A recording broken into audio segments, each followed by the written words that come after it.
Well, good afternoon. As a province, we're making tremendous progress.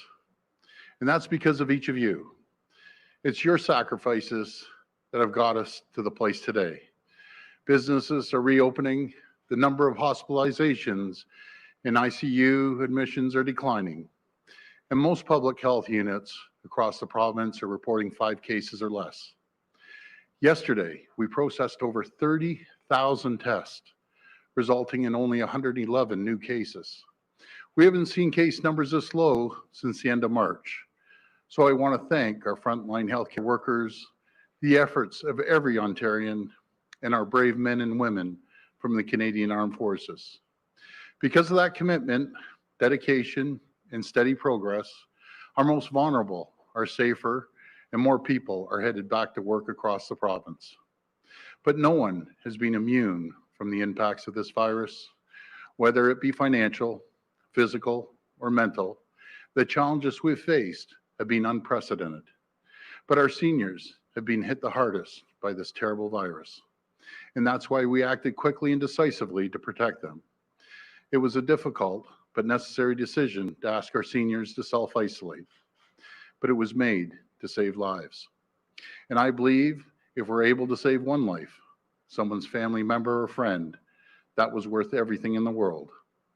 We know most of our seniors listened to the advice and stayed at home to protect themselves and protect their loved ones. This has been difficult on many, being deprived of seeing family and friends.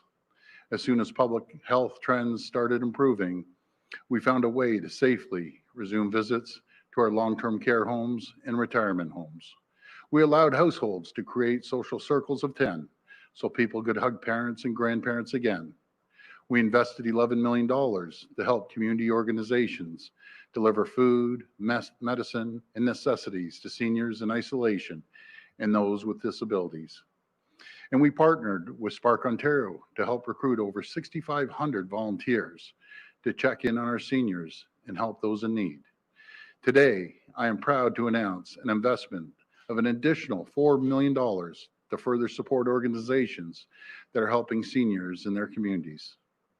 This funding will allow grassroots organizations to develop programs for seniors that focus on combating social isolation, promoting senior safety and well-being, improving financial security, and making communities age-friendly. We're providing this additional support because our seniors deserve nothing less than to live with dignity and respect that they have earned after a lifetime of contributions to their communities. As we gradually reopen the province and more of our seniors get out into the community again, please continue to follow public health advice, practice physical distancing, and wear face coverings when physically distancing is a challenge. Wash your hands frequently and stay home when ill. This is the best way to keep everyone safe. My friends, I will continue to do everything in my power. We will pull out all the stops. We'll leave nothing on the table when it comes to protecting our seniors and most vulnerable and the people of this province. Because we're talking about someone's parent, talking about someone's grandparent, someone who built this country and this province. That's worth more than anything in the entire world. And that's who I'm going to keep fighting for each and every day. Before I close, I want to give a big thanks to Vail Canada for donating 65,000 N95 masks to the front lines of the agriculture sector. Minister Hardeman, Minister of Agriculture, was a champion and helped secure donations to OMAFRA headquarters in Guelph. And now the masks are going out the door as we speak. It's great to see the Ontario spirit is still going strong. Thank you, and God bless the people of Ontario. I'll take questions now. Okay, we'll go to the phone line for questions. First question. First question comes from Ashley Legasic from News Talk 1010. Please go ahead. Hi, Ashley. Hi, Premier. How are you? Fine. How are you?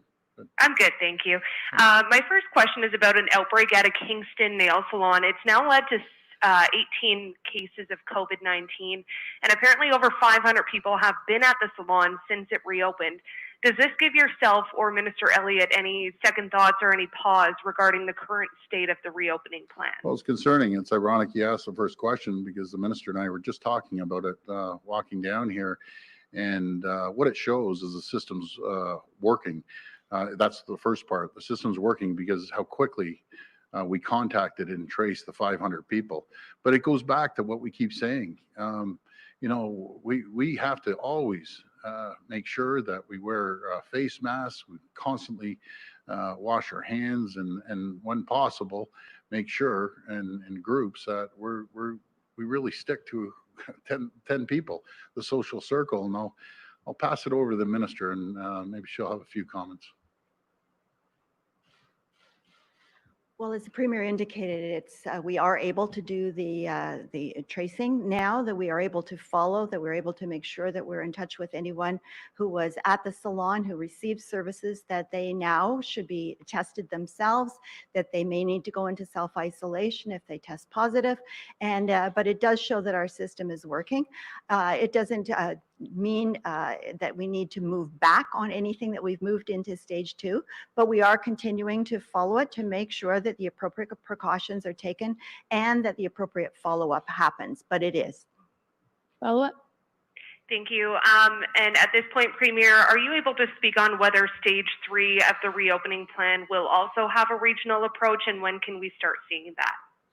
Well, we actually had that discussion today on our cabinet meeting, and we're going to take a cautious approach, but we're going to rely on all the chief medical officers, all 34 of them across the province.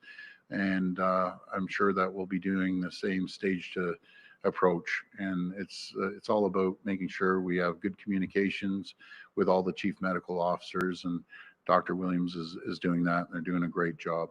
So again, I can't give you an exact time. Both the minister and I, we want to move this forward, but we're only going to move it forward based on the health and science and making sure that we're very cautious.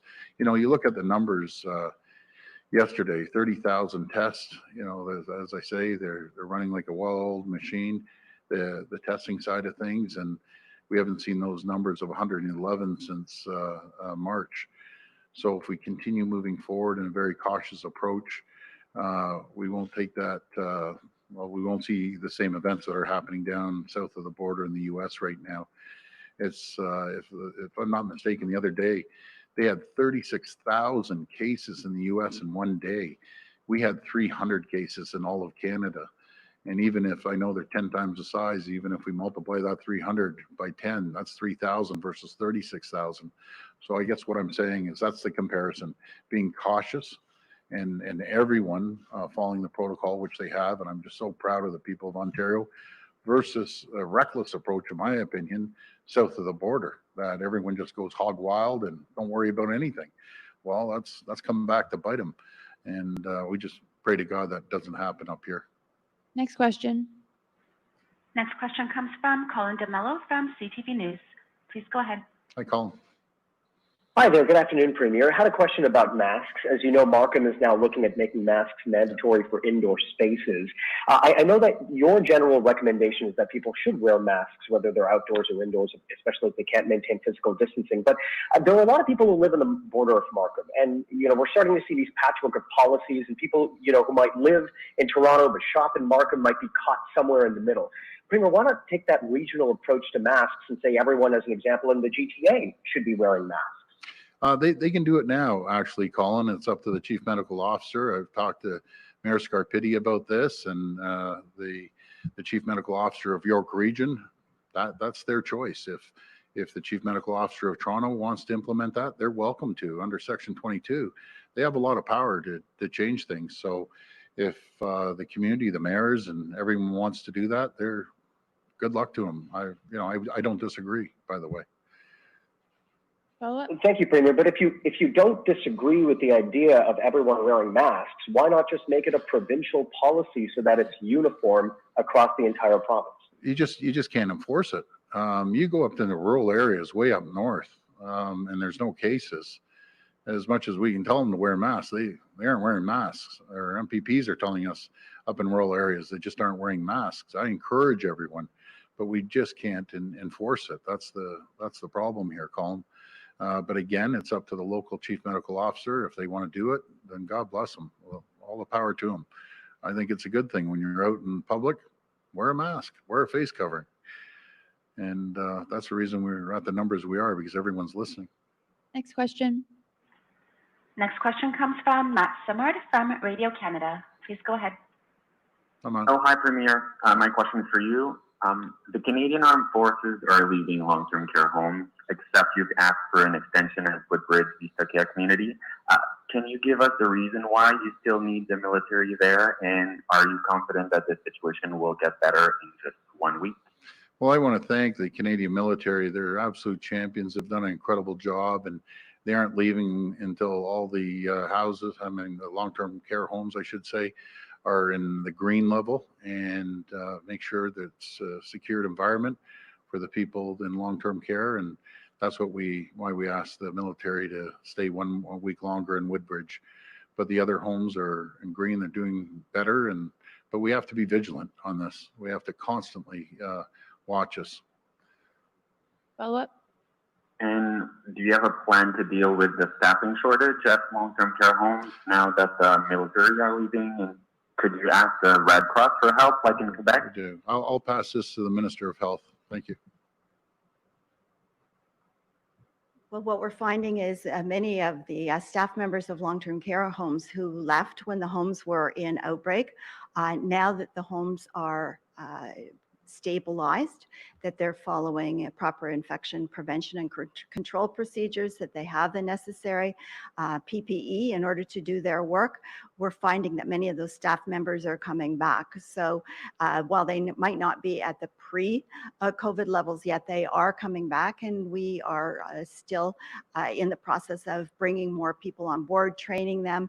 We want to make sure that they will stay there, but that's going to be necessary and dependent to a large degree on making sure that the public health precautions are being followed. So we are going to be following up to make sure that happens with the inspections and so on that are continuing by the Ministry of Long-Term Care. That's a very important factor in keeping staff in place. Next question. Next question comes from Cynthia Mulligan from City News. Please go ahead. Hi, Cynthia. Hi, Minister. While you're up there, I guess I'll ask my first question for Minister Elliott. Oh, I'm sorry. Now you've moved. It's a few seconds behind. So hello, Premier. I know the verdict is not in yet. The judge is still reading it out in the trial of an off-duty police officer and his brother assaulting a young black man, Defonte Miller, who lost an eye.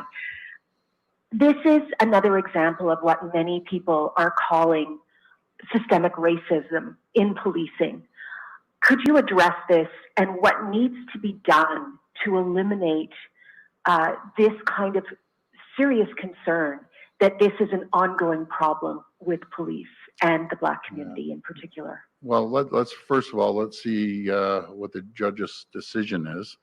So I can't comment since it's in front of the courts, but I understand, Cynthia, there's so much pain out there in the communities right now, and I've heard from so many people in the past few weeks, and I know there's so much work to be done, and I'm committed to do that work to make sure that we end any systemic racism anywhere in this province. So I'm going to make sure that we continue on the path of we're working with communities, and we have to work with police to make sure they have the proper training. And there's a whole bunch of tools that we're going to be using to make sure that we work with all different groups here. Follow up.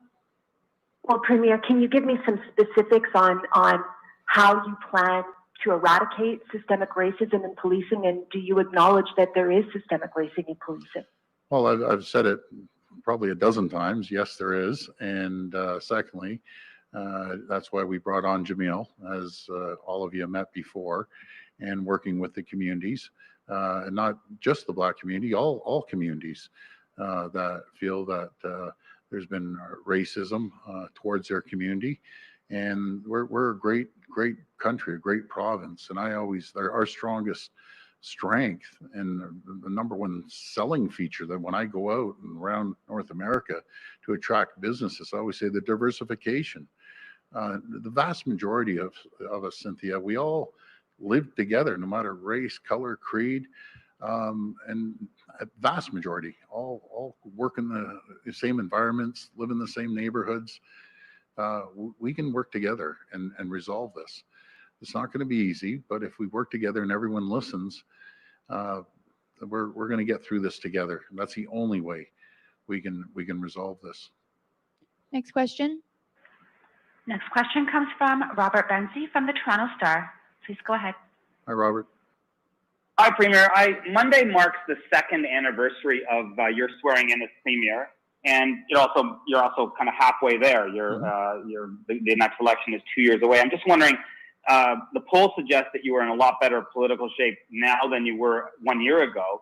How are you feeling as you look forward to the next 2 years? I know we're in the middle of this pandemic, but do you feel that you kind of have your feet underneath you now, and you have the hang of governing, for the lack of a better term? Yeah, you know, Robert, I look back and I always look, and anyone who says they don't make mistakes or bumps in the road would be lying to you.